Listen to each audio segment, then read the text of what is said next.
ये सारी डिटेल बताता जाऊँ कि पोस्ट किस तरीके से ऐड की जाती है, कोई इमेज, कोई स्लाइडर है, मीडिया में वो किस तरीके से अपलोड करते हैं, अगर आप अपनी वेबसाइट में पेजेस वगैरह ऐड करना चाह रहे हैं वो किस तरीके से ऐड करेंगे, कमेंट्स को किस तरीके से यूज़ किया जाता है, या अपीयरेंस में जो डिफरेंट ऑप्शंस आपको नज़र आ रहे हैं, थीम की कस्टमाइजेशन कैसे की जाती है, विजेट्स को कैसे यूज़ किया जाता है, मेन्यूज़ क्या होते हैं, हेडर को किस तरीके से यूज़ किया जाता है, थीम एडिटर क्या है, प्लगइन्स को कैसे इंस्टॉल किया जाता है, और कुछ मज़ीद सेटिंग्स वगैरह। एक काम तो ये है। अगर तो ये सारी चीज़ें भी हम 1 बाय 1 डिस्कस करना शुरू करते हैं तो भी कम से कम 10 से 15 लेक्चर हमारे बन सकते हैं। दूसरा तरीका ये है कि एक मैं ब्लॉग या कोई भी थीम ले लूँ और उस थीम पे हम वर्किंग स्टार्ट करें, 1 बाय 1 उसमें पोस्ट भी ऐड करें, उसमें देखें कोई इमेज लगाना है वो किस तरीके से लगाते हैं, पेज किस तरीके से ऐड करते हैं, उसकी जो कस्टमाइजेशन है, मेन्यू वगैरह किस तरीके से ऐड करते हैं, ये सारी की सारी चीज़ें, प्लगइन कैसे, अगर हमें ज़रूरत पड़ती है तो प्लगइन को किस तरीके से इंस्टॉल किया जाता है, अगर हमें किसी विजेट की ज़रूरत पड़ती है तो वो किस तरीके से इंस्टॉल किया जाता है, एंड सो ऑन। अब ये दो चीज़ें हैं, या तो मैं 1 बाय 1 आपको सारी की सारी जो डैशबोर्ड पे आपको ऑप्शंस नज़र आ रहे हैं उनको डिस्कस करना शुरू कर दूं, या सेकंड मेथड ये है कि थीम लेके उस पर मैं वर्किंग स्टार्ट कर दूं। मेरा ख्याल है ज़्यादा बेस्ट वे ये है कि कोई थीम हम लेते हैं ताकि हम उसके ऊपर ये सारी की सारी चीज़ें इंप्लीमेंट करना शुरू करते हैं। एट दी एंड हमारे पास एक थीम भी, एक कंप्लीट वेबसाइट भी बन जाएगी और आपको जो डिफरेंट डैशबोर्ड के ऑप्शंस हैं उनकी भी समझ आ जाएगी कि कौन सा ऑप्शन आपने किस तरीके से यूज़ करना होता है। तो हम यही करते हैं जी, हम एक थीम लेते हैं और उस थीम को कस्टमाइज़ करना शुरू करते हैं। कस्टमाइज़ करने से मुराद ये है कि हम देखते हैं कि कंप्लीट वेबसाइट किस तरीके से बनेगी। अच्छा जी, दो तरीके मैंने आपको बताए थे। एक तो मेथड ये है कि आप यहाँ पे ऐड न्यू पे जाते हैं, ऐड न्यू पे जाके यहाँ पे जो wordpress.org के जो थीम्स उन्होंने बाय डिफ़ॉल्ट यहाँ पे आपके लिए प्लेस किए हुए हैं, या अपनी वेबसाइट पे उन्होंने जो वर्डप्रेस जितने भी थीम्स हैं वो उन्होंने प्लेस किए हैं, आप उनको भी यूज़ कर सकते हैं। या आपकी अपनी मर्ज़ी है कि आप किसी और वेबसाइट पे जाके कोई थीम डाउनलोड करते हैं या कोई भी थीम आप बाय करते हैं उसको आप इंस्टॉल करके उस पर वर्किंग स्टार्ट कर देते हैं, ये आपकी अपनी मर्ज़ी है। बहरहाल यहाँ पे अगर मैं आता हूँ ऐड न्यू पे तो मेरे पास यहाँ पे बहुत से थीम्स यहाँ पे मिल जाएंगे, ठीक है, थाउजेंड्स ऑफ थीम्स यहाँ पे मौजूद हैं। तो हम फ़िलहाल एक ऐसी वेबसाइट क्रिएट करते हैं जिसको ब्लॉग का नाम दिया जाता है। अब कुछ स्टूडेंट ऐसे होंगे जिनके माइंड में क्वेश्चन होगा कि वेबसाइट और ब्लॉग ये क्या चीज़ है, क्या वेबसाइट डिफरेंट है, ब्लॉग डिफरेंट है, दोनों में क्या फ़र्क है। तो वैसे तो मैं पहले भी बता चुका हूँ, तो दोबारा भी मैं आज इसको बता देता हूँ कि वेबसाइट और नॉर्मली ब्लॉग में क्या फ़र्क होता है। कोई ख़ास फ़र्क नहीं है, जस्ट एक पॉइंट का फ़र्क है।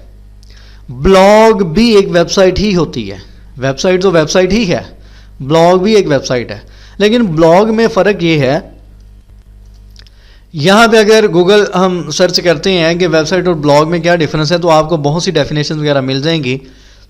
इसको अगर हम पढ़ते हैं, ये जो 2 से 3 लाइनें यहाँ पे लिखी हैं, इसको अगर पढ़ते हैं, typical websites are static in nature where content is organised in pages and they are not updated frequently, whereas a blog is dynamic and it is usually updated more frequently।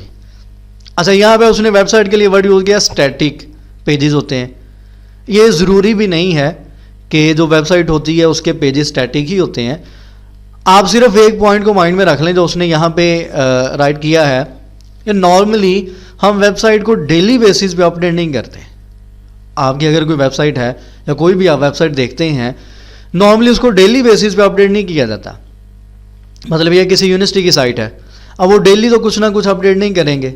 जब कोई अपडेट आएगी, फ़र्ज़ करेंगे admission का उनका session start हुआ है या कोई रिजल्ट्स वगैरह या एग्ज़ाम का सेशन स्टार्ट हुआ है, वो उसी वक्त चीज़ों को अपडेट करते हैं।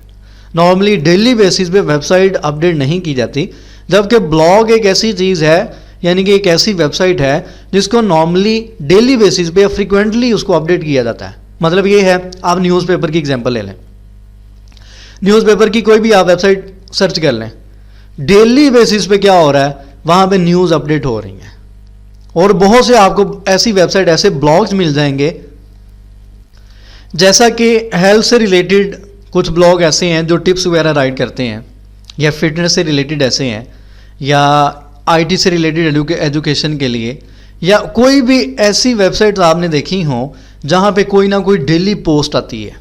मतलब ये है कि फिटनेस से रिलेटेड डेली की एक पोस्ट कोई अपनी वेबसाइट पे अपने ब्लॉग पे अपडेट कर रहा है कि आज के दिन के लिए आपने ये वाली एक्सरसाइज करनी, या इसी तरीके से कोई भी आप ऐसा ब्लॉग देख लें जिन पे डिफरेंट टिप्स वगैरह या डिफरेंट टॉपिक्स को कवर किया जाता है डेली बेसिस, या फ्रीक्वेंटली उनको अपडेट किया जाता है। जैसा कि मेरा ब्लॉग है, वहाँ पे क्या है, मैं डेली की एक पोस्ट प्लेस करता हूँ। फॉर एग्जांपल, करता तो नहीं हूँ, लेकिन वो ब्लॉग बनाने का मेरा मकसद यही था कि मैं डेली वहाँ पे एक जो पोस्ट है उसको मैं अपडेट करूँगा। फॉर एग्जांपल HTML में आपने लिंक्स किस तरीके से क्रिएट करने हैं, नेक्स्ट आपने देखा HTML में टेबल आपने किस तरीके से क्रिएट करने, नेक्स्ट आपने देखा HTML में आपने लिस्ट किस तरीके से क्रिएट करनी। तो ये पोस्ट है, डेली बेसिस पे फ्रीक्वेंटली मैं अपनी जो वेबसाइट या अपना ब्लॉग है उसको अपडेट कर रहा हूँ। तो इस तरीके से आपको यहाँ पे दुनिया में सैकड़ों की तादाद में ब्लॉग मिल जाएंगे जो डेली बेसिस पे अपडेट होते हैं, जिसमें मैंने कि आपको एक एग्जांपल दी, जितनी भी दुनिया में न्यूज़ की वेबसाइट्स हैं, न्यूज़ के जितने भी ब्लॉग्स हैं जहाँ पे पूरी दुनिया की न्यूज़ या पाकिस्तान की जो न्यूज़ अपडेट होती हैं, वो सारे के सारे ब्लॉग हैं। उनका काम यही है, जैसे उनको न्यूज़ मिली, चाहे वो आफ्टर 1 आवर 1 घंटे के बाद उनको कोई न्यूज़ मिल जाती है, वो फ़ौरन से अपडेट कर देते हैं।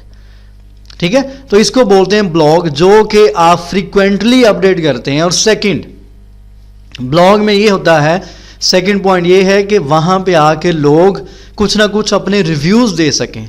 आपकी पोस्ट को पढ़ते हैं, वहाँ पे कमेंट्स करते हैं, डिस्कशन हो सकती है, वहाँ पे आपकी पोस्ट को वो शेयर कर सकते हैं। ये सारी की सारी चीज़ें ब्लॉग में होती हैं जो कि नॉर्मली एक वेबसाइट में नहीं होती।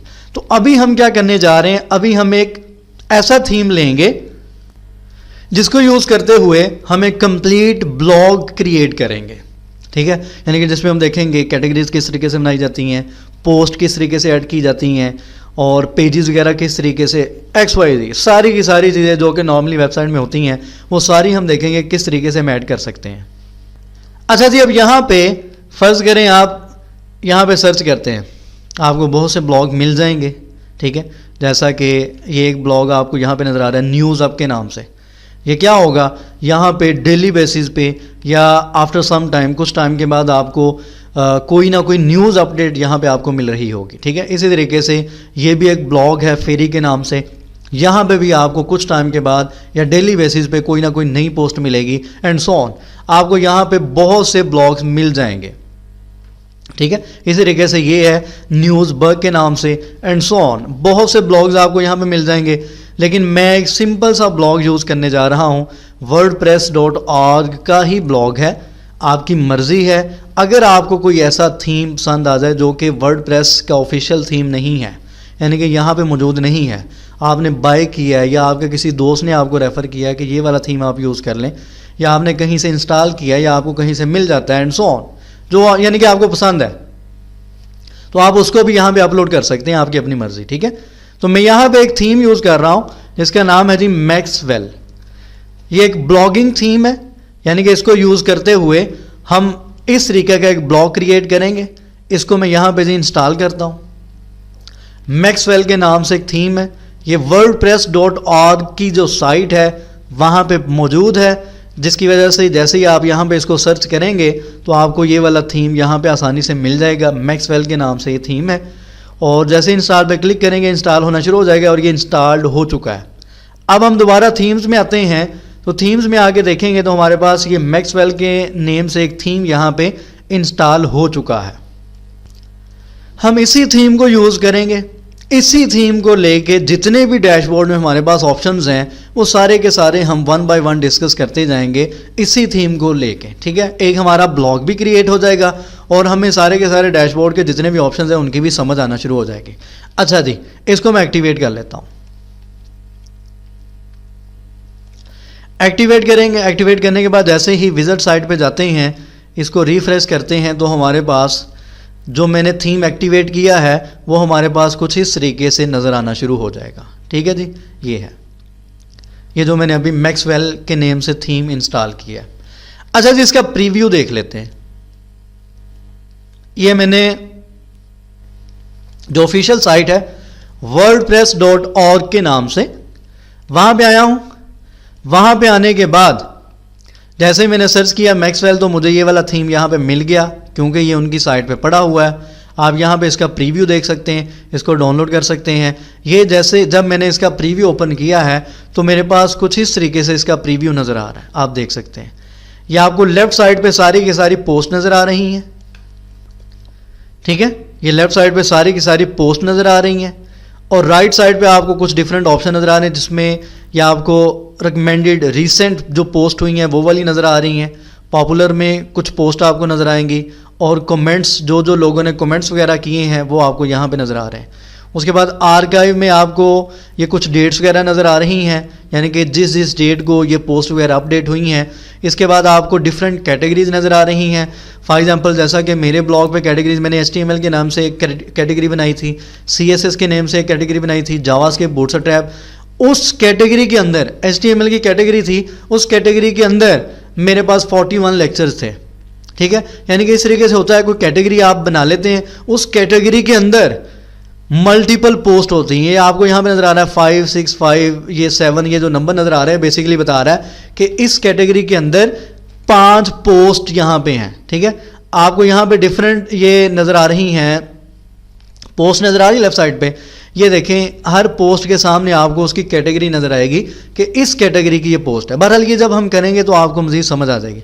उसके बाद टैग क्लाउड है, ये कुछ आपको यहाँ पे टैग्स वगैरह नज़र आ रहे हैं डिफरेंट, ये क्या होते हैं ये भी हम देख लेंगे। उसके बाद स्टे इन टच है, स्टे इन टच में आपको डिफरेंट आइकन नज़र आ रहे हैं, और लास्ट में ये आपको यहाँ पे फुटर नज़र आ रहा है।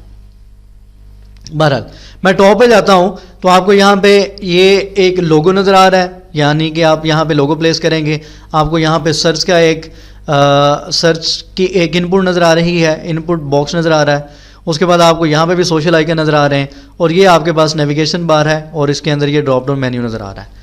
ये जी इस आपका जो थीम है, ये यानी कि ये ब्लॉग है, ये उसका आपको एक डेमो, एक प्रीव्यू नज़र आ रहा है। अगर मैं यहाँ पे कंटिन्यू रीडिंग पे क्लिक करता हूँ तो आप देख सकते हैं ये वाली पोस्ट कंप्लीट, यानी कि फुल जो पोस्ट है ये ओपन हो चुकी है, ठीक है। अच्छा, ये पोस्ट आपके पास ओपन हो चुकी है। अच्छा, यहाँ पे मैं आपको बताता चलूँ कि इस पोस्ट के लास्ट में आपको यहाँ पे ये फेसबुक का एक आइकन नज़र आ रहा है, ट्विटर का आइकन नज़र आ रहा है, और इसी तरीके से ये ईमेल वगैरह करने के लिए यानी कि एक आपको मैसेज का आइकन नज़र आ रहा है। उसके बाद अगर आप देखें आपको यहाँ पे डिफरेंट टैग्स नज़र आ रहे हैं, जैसा कि मैंने कहा था ये साइड पे आपको यहाँ पे टैग नज़र आ रहे हैं, टैग क्लाउड के नाम से, ठीक है। आपने हर पोस्ट के नीचे कुछ टैग यानी कि कुछ स्पेसिफिक वर्ड्स दिए हुए हैं रिलेटेड टू दिस पोस्ट। इस पोस्ट से रिलेटेड आपने कुछ वर्ड, जैसा कि मैं यूट्यूब पे फर्ज करें लेक्चर अपलोड करता हूँ HTML का या वर्डप्रेस थीम का, वहाँ पे मैं टैग ऐड करता होता हूँ, यानी कि ये जो मैं लेक्चर अभी अपलोड कर रहा हूँ वर्डप्रेस थीम का, इसके लिए मैंने राइट किया WordPress theme installation, how to install a WordPress theme, WordPress theme install a WordPress theme and so on, ठीक है। आप किसी भी जो भी पोस्ट करते हैं उस पोस्ट से रिलेटेड आप कुछ खास किस्म के वर्ड सर्चिंग के लिए राइट कर देते हैं, ये बेसिकली टैग्स होते हैं। फॉर एग्जांपल जैसा कि ये इस पोस्ट के नीचे यहाँ पे आपको नजर आ रहे हैं, फॉर एग्जांपल यहाँ पे एक टैग यूज किया गया है लेआउट के नाम से। ये साइड पे आपको एक टैग नजर आ रहा है लेआउट, मैं लेआउट पे क्लिक करता हूं तो मेरे सामने वो वाली पोस्ट ओपन हो जाएंगी जिनके टैग्स यानी कि जिनमें वर्ड लेआउट का आपको यहाँ पे नजर आ रहा है, उसकी टैगिंग लेआउट के साथ की गई है। आप उसको ओपन करेंगे तो आपके पास जो पोस्ट ओपन होगी तो उसकी अगर टैगिंग में देखें तो आपको यहाँ पे ये लेआउट का टैग नजर आएगा। ये बेसिकली सर्चिंग में आसानी के लिए ये वाली चीज़ होती है। बहरहाल जब हम काम करेंगे तो आपको समझ आ जाएगी। अच्छा जी, ये हमारे पास ये देखिए नीचे लोगों ने कमेंट्स वगैरह किए हुए हैं, यहाँ पे वो कोई भी कमेंट राइट कर सकते हैं, हमें मैसेज कर सकते हैं, पोस्ट कमेंट कर सकते हैं एंड सो ऑन। तो ये सारी की सारी जो चीज़ें होती हैं नॉर्मली किस में होती हैं, ये किसी भी ब्लॉग में होती हैं। तो ये वाला जो ब्लॉग है यानी कि ये वाला जो थीम है मैंने यहाँ पे इंस्टॉल कर लिया है और इसको एक्टिवेट कर लिया है। ये मेरे पास यहाँ पे इस टाइम ये वाला थीम एक्टिवेट हो चुका है। अगर आप यहाँ पे जाते हैं wordpress.org की साइट पे, तो आपको यहां पे ये बल्कि एक अलग से साइट थी असल में। अच्छा, जैसे ही हम इस थीम की डिटेल में जाते हैं तो आप लोग यहां पे देखेंगे मैक्सवेल थीम का नेम है बाय थीम जी। थीम जी क्या है, इसको आप अगर सर्च करते हैं यहां पे तो ये थीम जी एक वेबसाइट है, ठीक है, यहां पे आप सर्च कर लें ये थीम जी। बेसिकली ये वाला जो थीम है ये थीम जी ने डेवलप किया है, ठीक है जी, वर्डप्रेस थीम्स। यहां पे आपको मैक्सवेल का ये थीम नजर आ जाएगा, ठीक है। आप यहां पे जाते हैं, इसका यहां पे डेमो देख सकते हैं। डेमो देखने के बाद आपको यहां पे इसकी जो डॉक्यूमेंटेशन है वो भी मिल जाएगी। ये मैंने डॉक्यूमेंटेशन यहाँ पे ओपन की हुई है। ये थीम जी की ऑफिशियल साइट पे जाके आप यहाँ पे इसकी डॉक्यूमेंटेशन देख सकते हैं। ये वाली सारी इसकी डॉक्यूमेंटेशन है, यानी कि आपने इस थीम में किस तरीके से वर्क करना है, कुछ जर्नल सेटिंग्स वगैरह या आपको गाइडलाइन आपको यहाँ पे मिल जाएगी। तो आपने कोई भी थीम जब इंस्टॉल करना होता है, अगर यहाँ पे आप कोई भी थीम इंस्टॉल करते हैं तो आप यहाँ पे देख सकेंगे उस थीम की डिटेल में कि ये थीम का नेम क्या है, इसका वर्जन कौन सा है, ये किस कंपनी ने डेवलप किया है एंड सो ऑन। कुछ डिस्क्रिप्शन वगैरह आपको यहाँ पे मिल जाएगी, ठीक है, टैग्स वगैरह भी मिल जाएंगे। बहरहाल हम वापस आते हैं जी थीम्स पे। ये हमने एक्टिवेट कर लिया है। अब हम नेक्स्ट लेक्चर्स में 1 बाय 1 देखेंगे कि इस थीम को यूज़ करते हुए हम इस किस्म का ब्लॉग किस तरीके से क्रिएट कर सकते हैं, ठीक है जी। तो फिलहाल मैं इसको यहाँ पे वाइंड अप करता हूँ। इंशाल्लाह नेक्स्ट लेक्चर में मिलते हैं। दुआओं में याद रखा करें और चैनल जिन्होंने अभी तक सब्सक्राइब नहीं किया सब्सक्राइब करें और इसकी साथ साथ प्रैक्टिस करें। इंशाल्लाह ये आसान सी चीज़ है, आपको समझ में आ जाएगी। दुआओं में याद रखा करें। अल्लाह हाफिज़ नासिर।